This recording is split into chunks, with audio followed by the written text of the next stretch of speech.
नमस्कार. आपण पाहताय आणि ऐकताय आपल्या अन्न हे यूट्यूब चॅनल.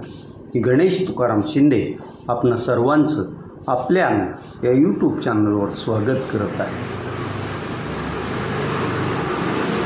शेतकऱ्यांना सरसकट कर्जमाफी मिळावी, जी कर्जमाफीची राज्य सरकारनं घोषणा केली आहे, त्यात ज्या अटी आणि शर्ती हे केलं आहे ते अटी आणि शर्ती मागे घ्याव्यात या मागणीसाठी कर्जत जामखेडचे आमदार शरद पवार यांचे नातू रोहित पवार यांनी पंढरपूर येथील छत्रपती शिवाजी महाराज चौकात परवापासून अन्नत्याग आंदोलन सुरू केलं आहे आणि या अन्नत्याग आंदोलनाचा आज तिसरा दिवस आहे. रोहित पवार यांच्या अन्नत्याग आंदोलनाला दिवसेंदिवस वाढता पाठिंबा मिळत आहे. आज तर त्यांना त्यांच्या भेटीसाठी राजू शेट्टी, मराठा संघर्ष योद्धा मनोज जरांगे पाटील, सहकार मंत्री बाबासाहेब पाटील, कृषी मंत्री दत्ता मामा भरणे, अनेक आमदार खासदार भेटीसाठी येणार आहे. रोहित पवार यांच्या आंदोलनाबाबत अद्याप तरी सरकारनं कोणतीच भूमिका जाहीर केलेली नाही. त्यांचं आंदोलन योग्य आहे की अयोग्य आहे, त्यांच्या मागण्या रास्त आहेत की अवास्तव आहेत, या संदर्भात कुठलंही शासनानं आपलं म्हणणं मांडलेलं नाही.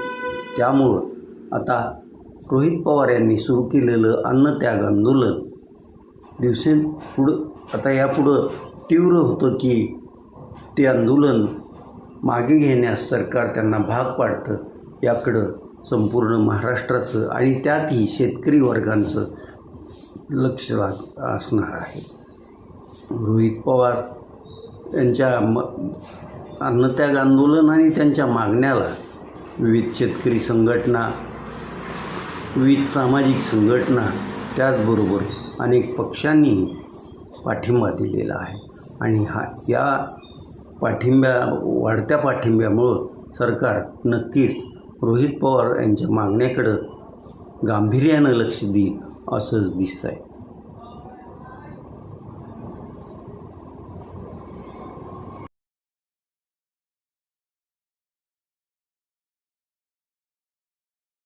मान्सूनचं आगमन भारतात झालं आहे आणि भारतातल्या बऱ्याच राज्यातून तो पुढं सरकत चाललेला आहे.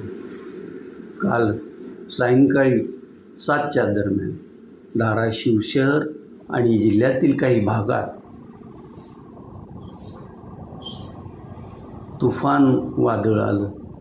त्यात काही नुकसान झालं आहे की नाही याची अद्याप माहिती समोर आलेली नाही आणि त्याचबरोबर हलक्या आणि मध्यम स्वरूपाच्या पावसाच्याही सरी आल्या.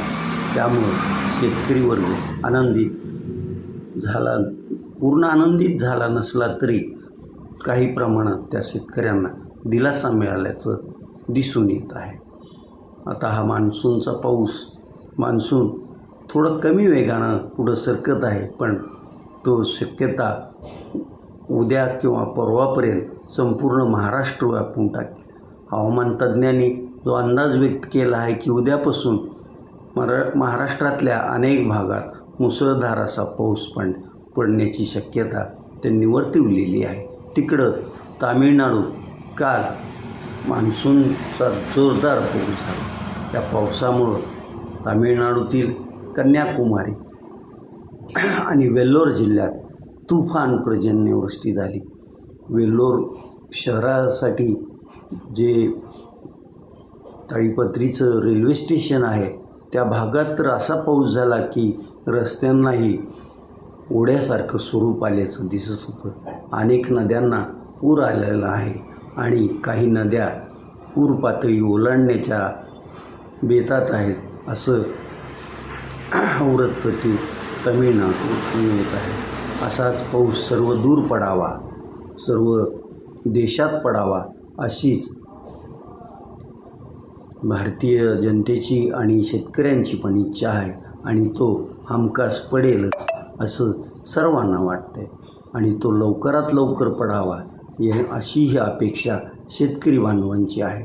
बघूया आता तो कधी येतोय, जोरदार पडतोय की हलका आणि मध्यम ह्याचा पाऊस पडून दिलासा देण्याचं काम करतोय की तोंडाला पाणी पुसण्याचं काम करतोय, याकडं सर्वांचं लक्ष असणार आहे.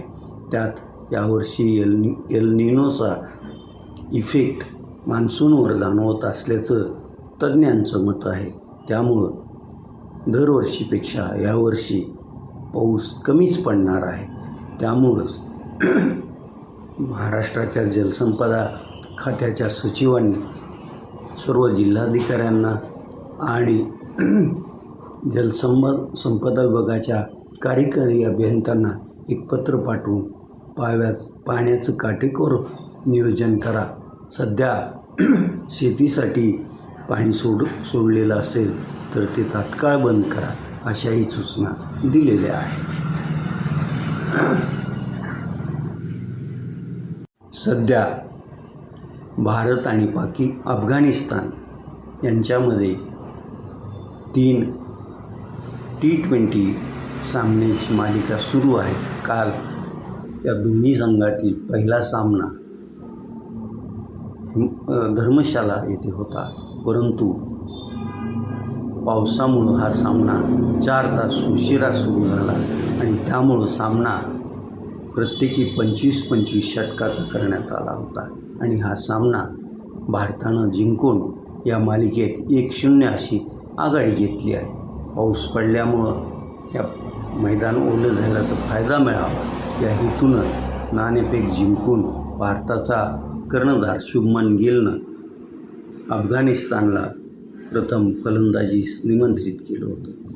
अफगाणचा गुरबाजनं तशा या परिस्थितीत तडाखेबाद फलंदाजी करत शतक झळकावलं आणि संघाला चांगली स्थितीत नेऊन ठेवलं होतं. मात्र भारताकडून पहिला सामना खेळणाऱ्या वेगवान गोलंदाज ब्रार आणि फिरकीपटू दुबे यांनी प्रत्येकी 3 विकेट घेतल्यामुळं अफगाणिस्तान संघाला 200च्या आतच धावसंख्या करता आली.